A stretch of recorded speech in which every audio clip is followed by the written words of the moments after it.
అదరగొట్టే కారం రంగు రుచి ఆచి కారం పొడి. బీజేపీ వర్కింగ్ ప్రెసిడెంట్ గా బీహార్ కు చెందిన 45 ఏళ్ల నితిన్ నబీన్ సిన్హా వచ్చారు. 5వ సారి ఎమ్మెల్యేగా గెలిచి నితీష్ కుమార్ కేబినెట్ లో మంత్రిగా బాధ్యతలు చేపట్టారు.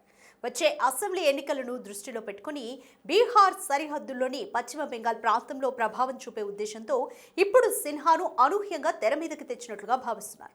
వచ్చే జనవరి 14 తర్వాత సిన్హాను లాంఛనంగా పార్టీ అధ్యక్షుడిగా ఎన్నుకుంటారు. చిన్న వయసులోనే పార్టీ పగ్గాలు చేపట్టిన వారిలో ఒకరిగా బీహార్ నుంచి పార్టీలో ఆ స్థాయికి చేరిన తొలి నేతగా ఆయన నిలుస్తారు. కాయస్థ సామాజిక వర్గానికి చెందిన నబీన్ సిన్హాకు ఆర్ఎస్ఎస్ నేపథ్యం ఉంది. ఇటీవల ఎన్నికల్లో బీహార్లోని బాంకీపూర్ నుంచి 4వ సారి ఎమ్మెల్యేగా ఆయన ఎన్నికయ్యారు. ప్రముఖ సినీ నటుడు శత్రుఘ్న సిన్హా కుమారుడు లవ్ సిన్హాపై 84,000 ఓట్ల భారీ ఆధిక్యంతో గెలుపొందారు. ఇదివరకు పార్టీ యువమోర్చా ప్రధాన కార్యదర్శిగా పనిచేశారు.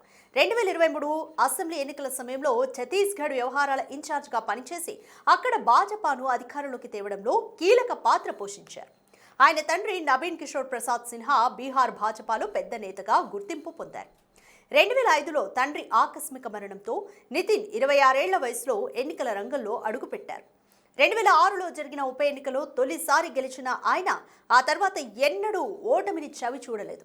భాజపాకు ఇటీవల గొప్ప విజయాన్ని సాధించి పెట్టిన బీహార్ను గౌరవించడంతో పాటు తొలి నుంచి విధేయులుగా వివాదరహితులుగా ఉంటూ బాధ్యతలు విజయవంతంగా నిర్వర్తించేవారని పార్టీ గుర్తిస్తుందనే సందేశాన్ని చాటడానికే నాయకత్వం ఆయన్ని ఉన్నత పదవికి ఎంపిక చేసినట్లుగా విశ్లేషకులు చెబుతున్నారు. దీంతో పాటు యువ నాయకత్వాన్ని తయారు చేసుకోవడానికి ప్రాధాన్యమిచ్చారని పేర్కొంటున్నారు.